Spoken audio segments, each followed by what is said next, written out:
Bonsoir à tous, il est 22h. Merci de nous rejoindre pour suivre avec nous cette nouvelle édition dont tels sont les faits saillants de l'actualité.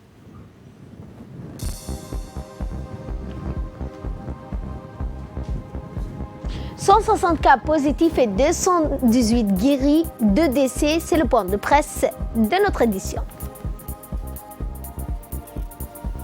Dans l'actualité internationale, l'Union européenne appelle Washington à reconsidérer sa rupture avec l'OMS. C'est ce que nous verrons en fin de journal.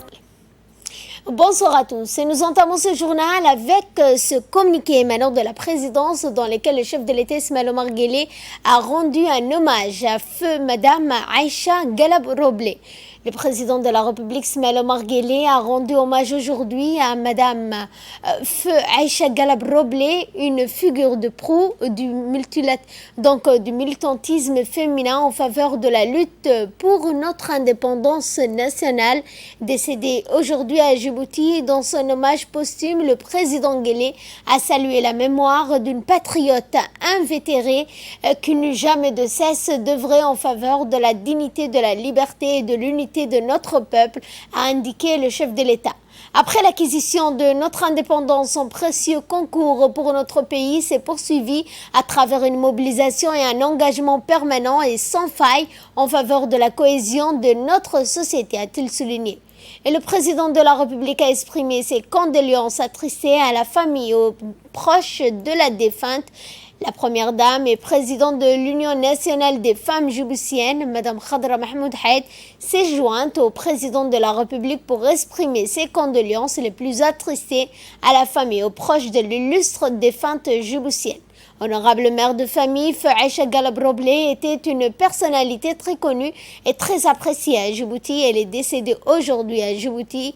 Elle laisse derrière elle une importante famille composée notamment de 5 enfants dont le débuté Abdou Issa Boulalé et d'une vingtaine de petits-enfants. Puisse Dieu l'accueillir dans son paradis éternel. Inna lillahi wa inna ilayhi raji'un. À l'Assemblée nationale, sous la présidence de l'honorable Abdurrahman Awale, la commission des affaires étrangères, élargie aux membres de sa commission pour le développement social, a examiné aujourd'hui le projet de loi numéro 82 de l'année 2020, 8e législature, portant ratification de la convention numéro 183 sur la protection de la maternité.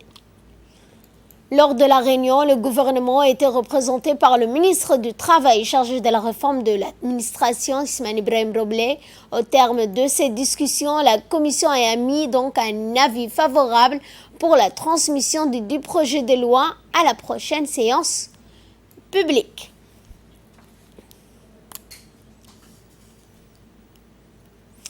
Et dans notre point de presse quotidien du secrétaire général du ministère de la Santé est revenu donc sur les décès et les cas positifs, mais notamment les cas guéris.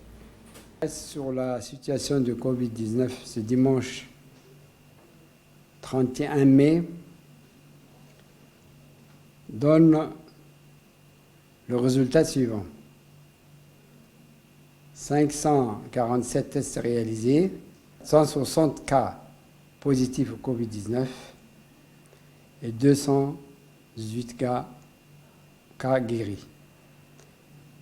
Comme vous voyez, l'épidémie sévit toujours de façon constante. La responsabilité du ralentissement de la circulation du virus incombe au comportement de chacun de nos compatriotes. Les individus comme les collectivités doivent prendre des mesures de protection adaptées.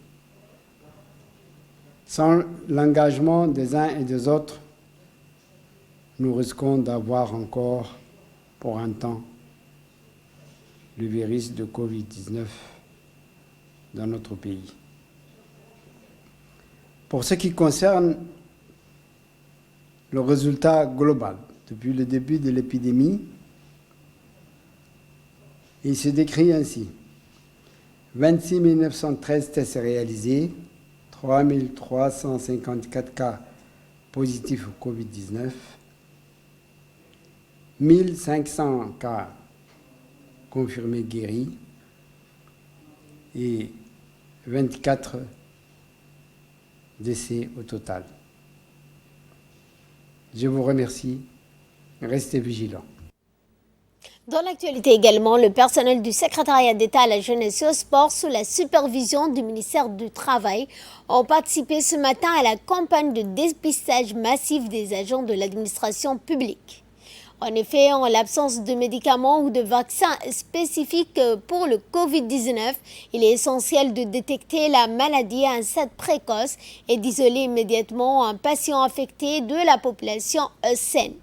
Le secrétaire d'État à la jeunesse et au sport, Hassan Mohamed Kamil, a salué les efforts contribués par le personnel de son département qui ont respecté les instructions, qu'il s'agisse du dépistage ou encore de la distanciation physique observée dans le lieu de travail. Il faut rappeler que le test de dépistage joue un rôle important dans la gestion de l'épidémie. Des tests rapides et précis diagnostiquent de manière spécifique une infection virale permettent de mesurer l'efficacité des traitements.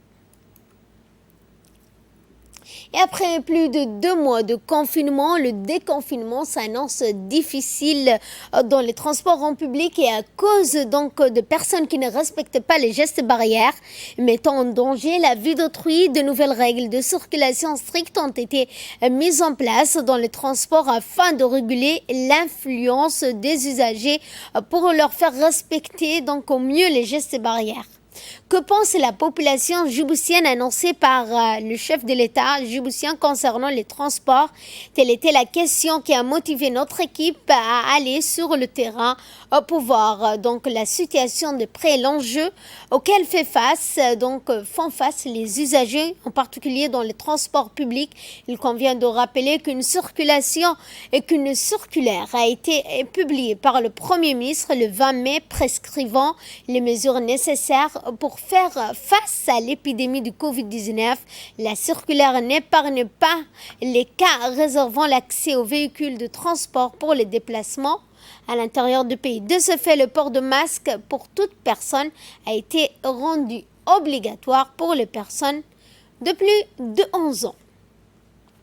Une équipe de patrouille des gardes-côtes ont intercepté dans la soirée d'hier vers 21h15 dans la zone nord de l'île Moucha un bateau de type Galba en provenance de la Somalie transportant plus de 1000 cartons de cigarettes de contrebande. Il s'agit de 350 cartons Royal, 350 cartons Manchester et 350 cartons de cigarettes de marque Blue. 4 membres d'équipage, tous de nationalité yéménite, ont été arrêtés au cours de cette opération et devront répondre de leurs actes devant la justice. Cependant, pour limiter la propagation de la pandémie du coronavirus, les 4 membres d'équipage ont subi des tests de Covid-19 et en attente de résultats et d'une décision des autorités sanitaires, ils ont été placés en quarantaine surveillée au port de pêche et l'embarcation a été saisie au port de pêche dans l'attente d'une décision de justice.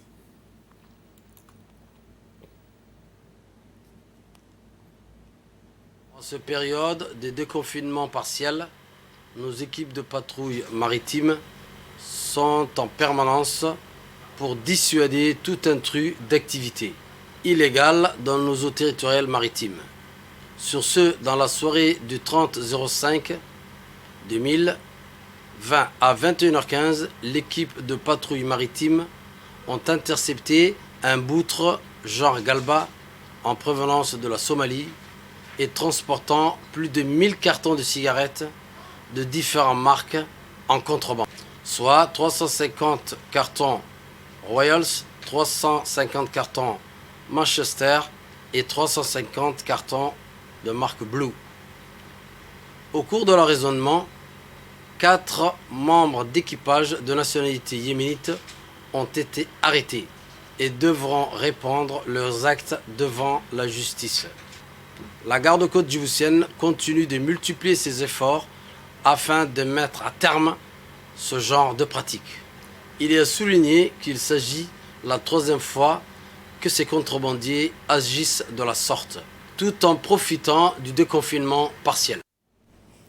Et dans l'actualité internationale, l'Union européenne appelle Washington à reconsidérer sa décision de rompre avec l'Organisation mondiale de la santé. Elle appelle également à la solidarité face au Covid-19 qui poursuit sa marche macabre, même si le déconfinement se poursuit. Explication. Européenne a appelé Washington à reconsidérer sa décision de rompre avec l'Organisation mondiale de la santé. Elle appelle à la solidarité face au Covid-19 qui poursuit sa marche macabre même si le déconfinement se poursuit. La coopération et la solidarité mondiale par le biais d'efforts multilatéraux sont les seuls moyens efficaces et viables de gagner ces batailles à laquelle le monde est confronté, ont déclaré la présidente de la Commission européenne, Ursula von der Leyen, et le chef de la diplomatie de l'Union européenne, Josep Borrell. Vendredi, le président américain qui avait déjà suspendu en avril la contribution financière accordée par son pays à l'OMS a mis en exécution sa menace de rompre avec l'agence, qu'il accuse depuis le début de la pandémie de complaisance avec la Chine. Fin de ce journal, merci à vous de nous avoir suivis. Excellente soirée à vous tous.